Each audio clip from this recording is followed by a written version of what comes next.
सबसे पहले तो इस ऐतिहासिक कांग्रेस भवन में आप सभी पत्रकार साथियों का और आपके माध्यम से देश के तमाम आवाम का हम कांग्रेस पार्टी की तरफ से बहुत बहुत अभिनंदन करते हैं और शुक्रिया अदा करते हैं हमारी महाराष्ट्र की कांग्रेस पार्टी के सभी सम्मानित नेताओं का जो यहाँ आज इस महत्वपूर्ण प्रेस वार्ता में मौजूद हैं। जैसा कि आप सब लोगों को मालूम है कि पूरे देश में छात्रों का गूंज कार्यक्रम चल रहा है और ये कैंपेन इस देश में जो शिक्षा व्यवस्था है, जो आईसीयू में पहुंच गया है, उस शिक्षा व्यवस्था को बदलने की, उसको सुधारने की, उसको बेहतर बनाने की मुहिम है। और इस मुहिम के तहत देश के चुने हुए नेता प्रतिपक्ष कोटा, देहरादून और इलाहाबाद के बाद कल पुणे आ रहे हैं और कल ही कांग्रेस वर्किंग कमेटी ने ये फैसला लिया है कि छात्रों का गूंज कार्यक्रम आने वाले दिनों में देश के सभी छोटे बड़े शहरों में, लगभग 800 शहरों में यह छात्रों का गूंज कार्यक्रम होगा। और इसके तहत ही कल नेता प्रतिपक्ष पुणे आ रहे हैं। पुणे आने की सबसे बड़ी वजह यह है कि मराठी में एक बात कही जाती है, मुलगी शिकली प्रगति झाली। क्या बात है? इस देश में आधुनिक शिक्षा के लिए, लड़कियों की शिक्षा के लिए, महिलाओं की पढ़ाई के लिए सबसे पहला स्कूल अगर कहीं खोला गया तो पुणे में खोला गया। इसीलिए हम कहते हैं कि कल सावित्री की बेटियां आएंगी देश के नेता प्रतिपक्ष से बात करने के लिए। और इस कार्यक्रम का जो लोग विरोध कर रहे हैं, ये वही मानसिकता है जिस मानसिकता के तहत सावित्री बाई के ऊपर गोबर फेंके जाते थे, उनके कपड़े गंदे किए जाते थे, उनके स्कूल में तोड़फोड़ की जाती थी, उनका स्कूल बंद कराया जाता था। ये वही मानसिकता है जिस मानसिकता के चलते आज इस देश की शिक्षा व्यवस्था को तबाह और बर्बाद किया जा रहा है। आप सोच करके देखिए कि जिस देश में हर घंटे 2 नौजवान आत्महत्या करता हो, 2, और जिस देश में हर रोज 25 स्कूल बंद होते हों, यह बात बिल्कुल साफ है कि मौजूदा सरकार मूर्खों की सरकार है और इनका एक ही नारा है, ना पढ़े हैं ना पढ़ने देंगे। खुद की डिग्री फर्जी है, इसीलिए ये पूरी की पूरी शिक्षा व्यवस्था को फर्जीवाड़ा में तब्दील कर देना चाहते हैं। इनको खास फर्क नहीं पड़ता है क्योंकि इनके बच्चे बाप और माँ के लूटे हुए पैसों से विदेश में जाकर के पढ़ाई करेंगे। लेकिन अगर देश में रोज 25 स्कूल बंद हो रहे हैं तो किनके बच्चे नहीं पढ़ पाएंगे? वही बच्चे नहीं पढ़ पाएंगे जिनको पढ़ाने के लिए सावित्री बाई फुले ने सबसे पहला स्कूल पुणे में खोला था।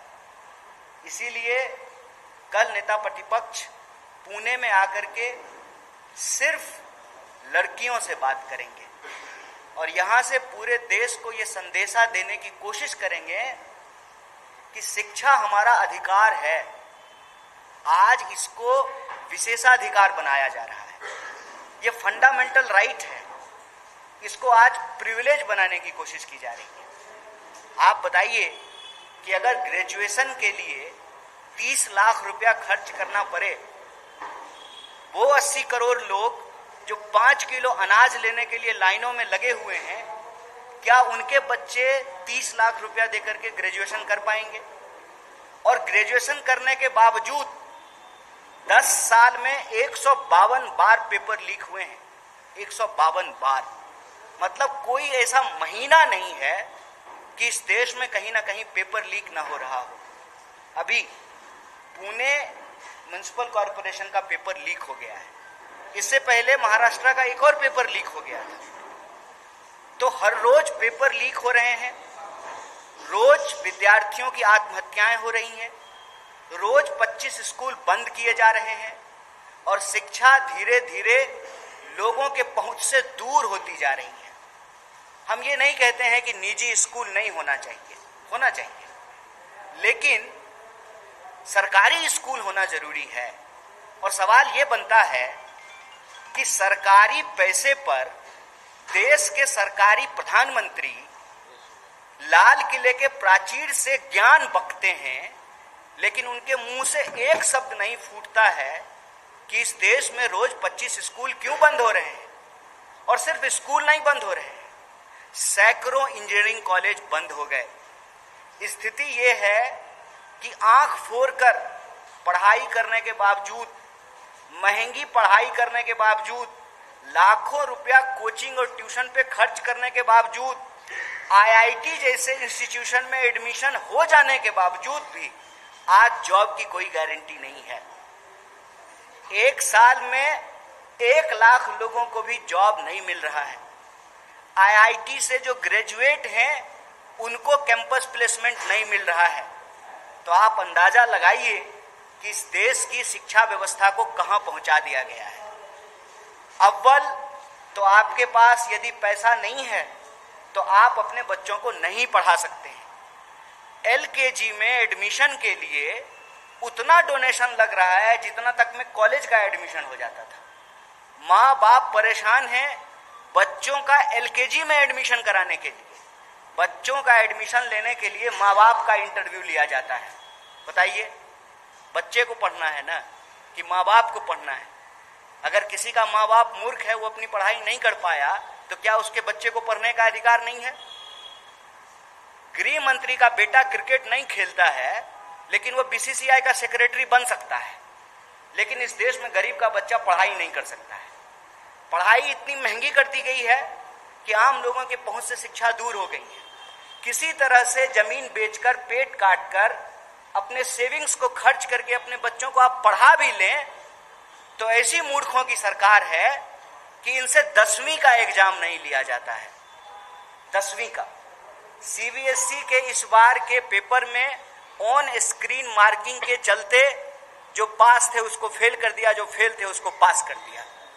ये 10वीं तक का एग्जाम नहीं ले पाते हैं। और जब पूरे देश में छात्रों की गूंज हुई, छात्रों का आंदोलन हुआ, तो वो नकारा जो शिक्षा मंत्री था, लीग प्रधान, उसका इस्तीफा लेने के बाद ये देश के बच्चों को गैसलाइटिंग कर रहे हैं, उसको चिढ़ा रहे हैं और कह रहे हैं कि वो तो बड़े महान व्यक्ति थे। वो अगर महान व्यक्ति थे तो इस्तीफा क्यों लिया? इस्तीफा इसलिए लिया कि ये पूरे के पूरे मामले पे लीपापोती करना चाहते हैं। इस्तीफा ले लिया शिक्षा मंत्री का, लेकिन एनटीए के ऊपर कोई कार्रवाई नहीं की गई। और एनटीए का कारनामा देखिए कि अभी फिर यूजीसी नेट का पेपर कैंसिल करना पड़ा है और दोबारा सोशियोलॉजी का पेपर कराया जा रहा है। मतलब एनटीए के ऊपर कोई कार्रवाई नहीं की गई। और रात को आकर के वीडियो बना करके प्रधानमंत्री कह रहे हैं फ्रांस, और पेपर लीक के ऊपर इनके द्वारा कोई कार्रवाई नहीं की गई है। अभी महाराष्ट्र में पेपर लीक हो गया है।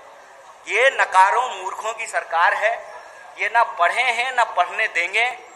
ये सिर्फ और सिर्फ हार्ड वर्क के नाम पे हार्वर्ड का मजाक उड़ा सकते हैं, लेकिन शिक्षा देना इस देश के लोगों को, जो हमारा बुनियादी अधिकार है, जो हमारा राइट है, प्रिविलेज नहीं है। इस देश के लोगों का शिक्षा का जो संवैधानिक अधिकार है वो उनसे छीन रहे हैं।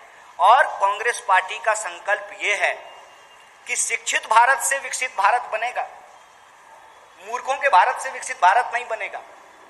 जब स्कूल में गुरु नहीं होंगे तो हम विश्वगुरु नहीं बन पाएंगे। स्कूल में गुरु होना पड़ेगा, बेंच होना पड़ेगा, लाइब्रेरी होनी पड़ेगी, लैब होना पड़ेगा, रेगुलर परीक्षा होनी पड़ेगी, बुनियादी सुविधाएं देनी पड़ेगी, तब जाकर के हम विश्वगुरु बन सकते हैं। और हमारा कमिटमेंट ये है कि शिक्षा हमारा संवैधानिक अधिकार है। इसको हम खरीदने बेचने की वस्तु नहीं बनने देंगे। शिक्षा हर किसी को मिले, अच्छी और बेहतर शिक्षा मिले, इसी मुहिम के तहत यह पूरे देश में छात्रों का गूंज कार्यक्रम हो रहा है। और ये हमारे लिए बहुत खुशी की बात है कि सिर्फ लड़कियों से बात करने के लिए, क्योंकि देश में पहला महिलाओं के लिए स्कूल सावित्रीबाई फुले ने पुणे में ही खोला था। यहाँ पर कल नेता प्रतिपक्ष आ रहे हैं। मैं उम्मीद करता हूँ आपके माध्यम से न सिर्फ पुणे के बल्कि आसपास के तमाम विद्यार्थी इस कार्यक्रम से जुड़ेंगे और हम मीडिया के साथियों से भी अपील करते हैं कि शिक्षा का सवाल एक दल का सवाल नहीं है। शिक्षा और परीक्षा का सवाल इस देश की मजबूती का सवाल है। आप सबके माध्यम से नेता प्रतिपक्ष जो इस देश की शिक्षा की व्यवस्था को लेकर के बात करना चाहते हैं, वो आवाज़ देश तक पहुंचेगी और यह जो छात्रों की गूंज है इस देश में शिक्षा व्यवस्था को बदलने की हुंकार साबित होगी। इन्हीं चंद बातों के साथ मैं अपनी बात को समाप्त करूंगा। आपके इस कार्यक्रम से संबंधित, छात्रों की गूंज अभियान से संबंधित और आने वाले दिनों में यह छात्रों का गूंज अभियान किस तरह से आगे बढ़ेगा, इससे संबंधित जो भी प्रश्न होंगे उसका यथासंभव हम जवाब देने की कोशिश करेंगे। बहुत बहुत शुक्रिया, बहुत धन्यवाद।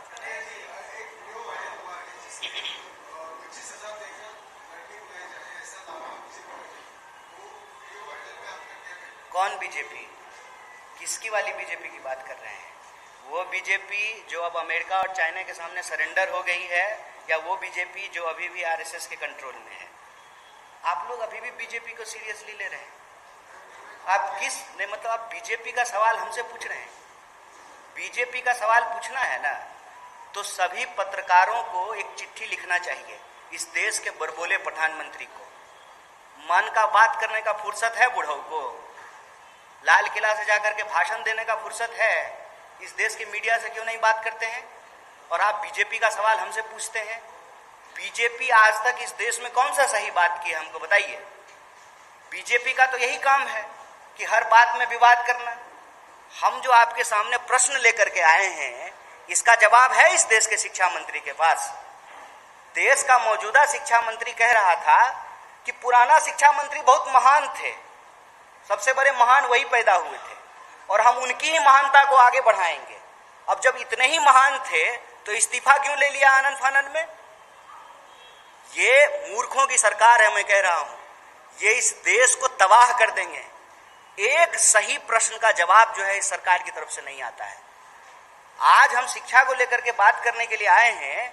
है भाजपा के किसी भी नेता और कार्यकर्ता में हिम्मत तो इस बात का जवाब दे कि हर दिन 25 स्कूल इस देश में क्यों बंद हो रहे हैं? इस बात का जवाब दे कि सैकड़ों इंजीनियरिंग कॉलेज क्यों बंद कर दिए गए हैं? इस बात का जवाब दे कि कितनी यूनिवर्सिटी जो है पिछले 12 साल में भाजपा की सरकार ने खोला है इस देश में, कितना एम्स खोला है इस देश में, कितने एमबीए के कॉलेज खोले हैं, कितना जो है स्पेस सेंटर खोला है, कितना इसरो बनाया है। इस देश को तबाह कर रहे हैं ये लोग दोनों हाथ से। आपको मालूम है सैनिक स्कूल तक को अदानी को दे दिया गया है। वो सैनिक स्कूल जो सरकार के अंदर चलता था, जिससे राष्ट्रभक्त देशभक्त पैदा होते हैं, उस सैनिक स्कूल को इन्होंने अदानी को दे दिया है। पूरे के पूरे देश को ये गिरवी रख रहे हैं और हमसे 25,000 का सवाल पूछ रहे हैं। और वही वीडियो वायरल किया होगा, वही एक भाजपाई जो है बेच रहा होगा, दूसरा भाजपाई खरीद रहा होगा और तीसरा भाजपाई वीडियो बना रहा होगा। यही तो काम है इनका। 25,000 रुपया दे करके लोगों को बुलाने की जरूरत है? आप किसी स्कूल में चले जाइए, आज उनको किसी नेता, किसी दल और किसी जो है राजनीतिक कार्यकर्ता की जरूरत नहीं है। आपको चोट लगेगी तो आप रुपया लेने के लिए नेता का इंतजार करेंगे? कोई रुपया देगा उसके बाद जो है हम रोएंगे? आप अंदाजा लगाइए ना, एक नीट पेपर के चलते 26 स्टूडेंट ने आत्महत्या कर लिया है। कितनी बेशर्मी इनके अंदर भरी हुई है। शरीर में खून बहता है कि बेशर्मी बहती है इनको? 26 स्टूडेंट ने आत्महत्या कर लिया। आपका जो है, हमारा जब घर का बच्चा सुसाइड करेगा तब हम समझेंगे, तब हम जागेंगे। जिस तरीके से इस देश के नौजवानों को ड्रग्स में धकेला जा रहा है, एक एक दिन में जो है 3-3 हजार करोड़, 4-4 हजार करोड़, 20-20 हजार करोड़ का ड्रग्स पकड़ा जाता है अदानी के पोर्ट पे। कौन खाता है वो ड्रग्स? वो भाजपा के नेताओं के बच्चे खा रहे हैं कि इसी देश के बच्चों को वो ड्रग्स जो है बेचा जा रहा है? इस देश के नौजवानों को ड्रग्स में धकेल रहे हैं, शिक्षा से उनको वंचित कर रहे हैं। शिक्षा लाखों करोड़ रुपए इतनी महंगी कर दी गई है, एक एग्जाम ये ठीक से नहीं ले पाते हैं, एक एग्जाम ठीक से नहीं ले पाते और बेशर्मी करते हैं। देखिए ये बहुत हो गया। हमने देखा है अंग्रेजों ने हमारे साथ यही किया था, फूट डालो राज करो। ये बहुत हो गया। अब ये मुद्दा भटकाने वाला काम नहीं चलेगा। इस देश में लोगों को सही शिक्षा मिले, सही पढ़ाई हो, सही दवाई हो, सही कमाई हो, सही सिंचाई हो, लोगों की सुरक्षा हो, इस पे हमको बात करने की जरूरत है। और यह जो प्लांटेड क्वेश्चन है ना बीजेपी का, इससे हम लोगों का भलाई होने वाला नहीं है।